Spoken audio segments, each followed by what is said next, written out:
Hooray, a Piñata by Elisa Clevin. For Mia who loved piñatas. Clara's birthday was coming. I'm going to have a cake at my party, she told her friend Samson. Of course you'll have a cake, said Samson. There's always a cake at birthday parties. I'm going to have balloons, said Clara.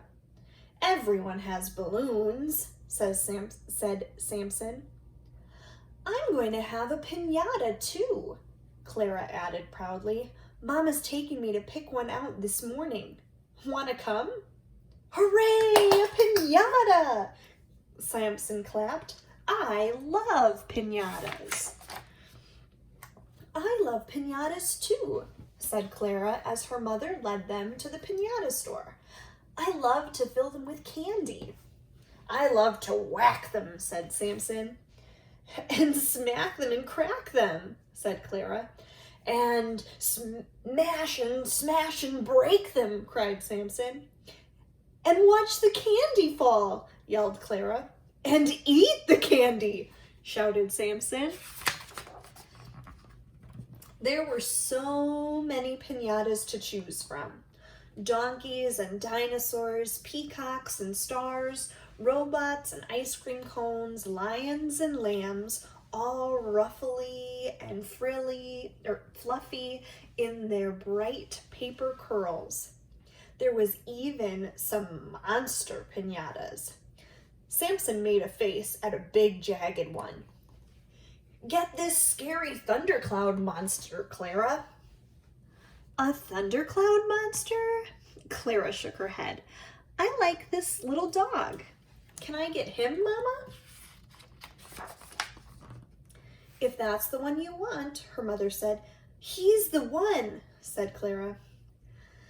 That dog is so small, he won't hold much candy, Samson told her. I like him, though, Clara replied. He's a good little dog, the piñata vendor said as he lifted the piñata down. Clara took the dog in her arms. He was light and soft and smelled like newspaper. Clara petted the dog's curly fur as she carried him home. I think I'll name him Lucky. He looks like a Lucky, said Samson. He's a good little dog. We could take him to the park for a picnic. Mom wants me home for lunch, Samson replied, and you should save your piñata for your birthday party. You don't want it to get wrecked. It won't get wrecked. Don't worry, Clara assured him. At home, Clara gave Lucky a bowl of crunchy brown cereal because it looked a little bit like dog food. Lucky seemed to enjoy it. When he had eaten, Clara made him a collar and a leash and took him for a walk. Along the way, they stopped to greet people and other dogs and to smell bushes, flowers, and trees. Then they came home and dug a deep hole in the sand. What are you doing to that poor piñata? Samson called from across the fence. Lucky's digging, Clara told him. He's getting all dirty, Samson replied. He'll shake himself clean. Clara, honey, called her mom. Shake yourself clean and get your sweater. We're going to Grandma's for dinner. See you, Clara, said Samson. Take care of that piñata. I will, Clara promised. She held Lucky tight as the car sped across the city. Lucky sniffed the air with its many smells. Salty, oily, bready, sweet. His ears flapped in the wind. Grandma was waiting for them on the porch. Look, I got a dog, Clara ran to show her. What a good little dog. Grandma patted him. He's so quiet and clean. I have to keep him clean because he's really a piñata, said Clara. If I bathed him, his fur would fall apart. But you can brush him, Grandma said as she went into the house. And keep him warm. She gave Clara a small crocheted blanket. And here's a little spending money, just for you. Thanks, Grandma. Clara hugged her. She knew what she would spend the money on. Dog biscuits and a ride on the merry-go-round near Grandma's house. After dinner, they walked there together. As her horse galloped around and around, Clara pretended that she and Lucky were flying. They flew in Clara's dreams that night. And on her swing the next morning, they ate cheese sandwiches together and listened to stories and bicycled around the block with Samson. Careful with that piñata, Samson yelled as they raced down the hill. Don't worry, Samson. He's safe. That afternoon, Clara and Samson made some paper hats for everyone who was coming to her party the next day. Clara made a little hat for Lucky. You like that piñata so much, said Samson. It's going to be sad when we stuff him with candy and break him. Clara's eyes filled with tears. I don't want anyone to break him, she said. You mean you won't have a piñata at your party? Asked Samson. No candy?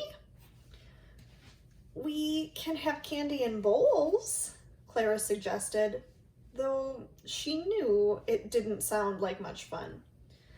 Samson sighed. You should get a real dog, Clara. Maybe I could get you a puppy for your birthday. I can't have a real dog, Clara said. Dogs and cats make my mother sneeze. They do? That's too bad. I'll have to get you something else then, said Samson. Like what? Said Clara. I'm not sure yet. I'll think of something good. Early the next morning, Samson came by with 2 presents. Clara opened the smaller one first. Inside was a rawhide bone. For Lucky. Thanks, Samson. Open the big one, said Samson. Clara tore off the wrapping paper and saw something big and jagged and scary. Hooray, a piñata! Clara clapped her hands. Hooray, a piñata! Samson clapped too. What a piñata, said Clara's mother. Clara hugged the thundercloud.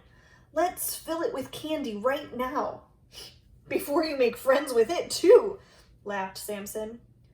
Clara's father helped them cut a hole in the piñata and fill it with almond bars and cinnamon swirls, strawberry rolls and taffy, tiny bags of jelly beans, and shiny chocolate kisses.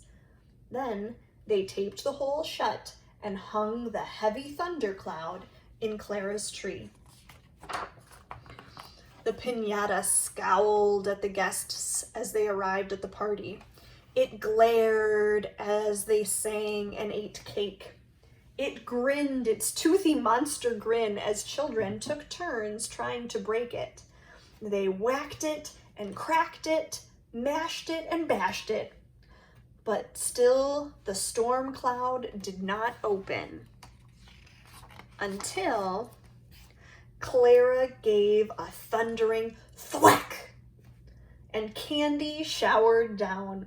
The children whooped and hollered. Hooray, hooray, hooray, they screamed and ran to grab as much candy as they could hold. And when they'd eaten all they could, they played with the piñata. Samson wore the scowl face as a mask. Clara turned the bottom into a hat. And Lucky chased a quick yellow lightning bolt through the grass.